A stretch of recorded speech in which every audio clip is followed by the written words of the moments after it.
Hello and welcome to Adam's Music Box. I normally say fun-filled, but I think we can call it weird because a weird weekend and the weird week that preceded it just keeps getting weirder. So let me set this up.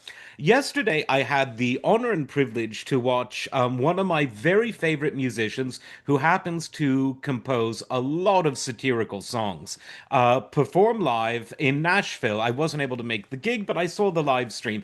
His name is Foundring, and I've interviewed him on this channel. So just check that out. Click the little thingy and type in Foundring, Foundring, and you can see that. Now, the man who we're memorializing and celebrating today, Tom Lehrer, is sort of the man who provided inspiration to Foundring, and Foundring has said so himself. Foundring can give you an assessment, an overview, a summary of Tom Leher's life far better than I could, but I think he might be on a plane now, given his previous few posts. So I'm going to do my best.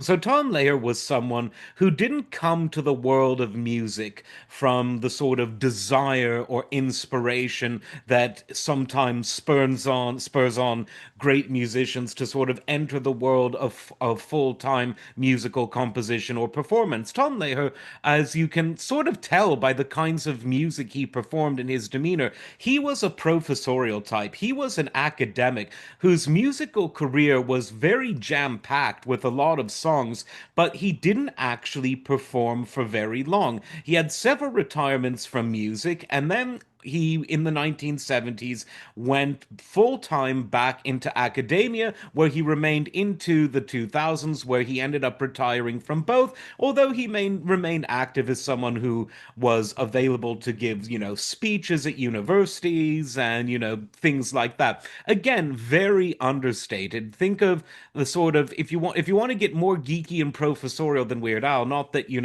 Weird Al claims to be professorial, that would be Tom Lehrer. But where Weird Al has a very public career doing satire and parody music, Tom Leher's satire and parody music was always more of a it was not a big club that you couldn't join, like politics and finance. It was a small club, and there was no real requisite for membership other than enjoying his very detailed satire and parody music. And in the 50s and 60s, he did have a growing global audience, both in North America and in Europe. And by the time that he stepped away from touring and recording in the 70s, his songs continued to be viral before viral meant both of the things that it now means. You could call it endemic or even epidemic.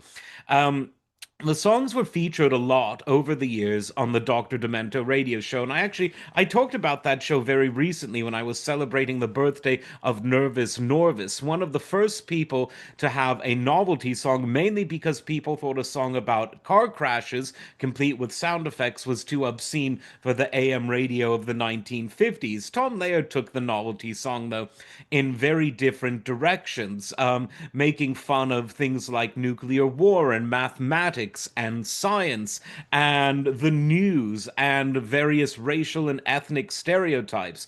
It was Family Guy and Seth MacFarlane, Weird Al before Weird Al, all of these things before we came to know them. Dr. Demento before Dr. Demento, in terms of the showcase that his live performances would present, which I think were doubtlessly a big inspiration to the Dr. Demento radio show.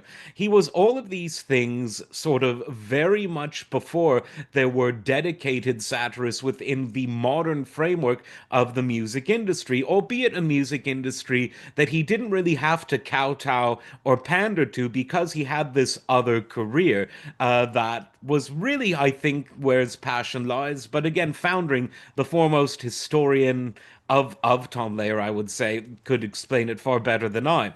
He did another really interesting thing.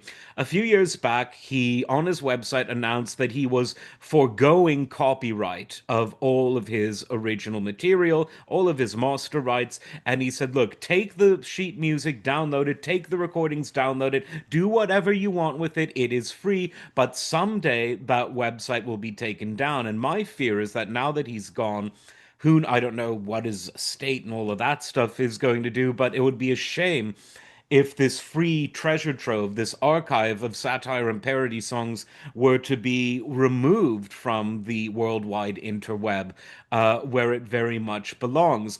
A lot of his stuff still seems to be on the streaming services, so you can check him out there, but definitely check out his website because it's all there too.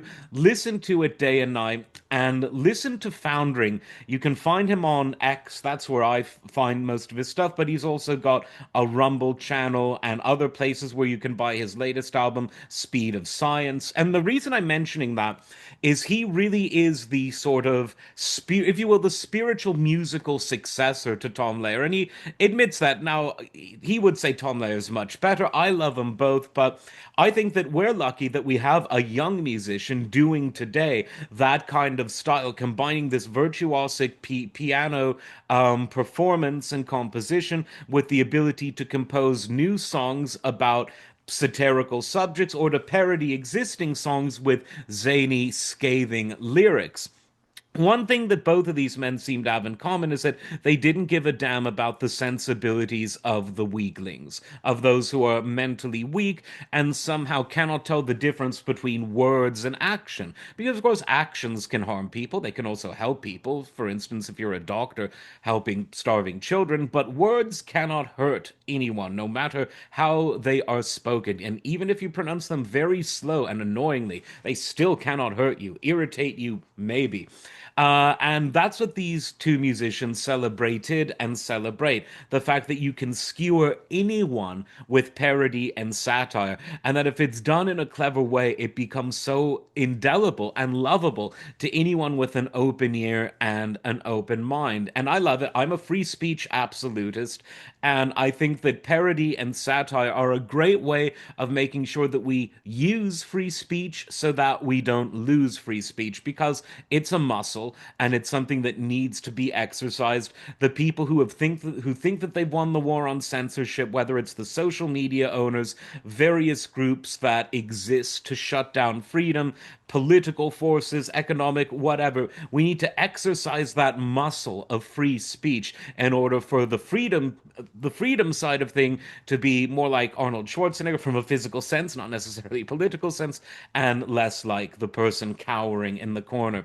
And I think Tom Lehrer, in his own very understated yet scathing way, was very important for that. And Foundering today as a young musician carrying on this kind of legacy, I think is super, super important. So look at his channel. I'm sure that he's going to be doing some sort of tribute of some kind soon, because he is, when I read the news that at age 87 Tom Lehrer died, he was the first person I thought of, not least because I'm a huge fan and because I had the great opportunity to talk with him on this channel. So rest in peace, Tom Lehrer. A long, understated yet interesting and important musical, comedic, satirical, and free speech life. As always, like, subscribe, and we'll see you next time. Take care.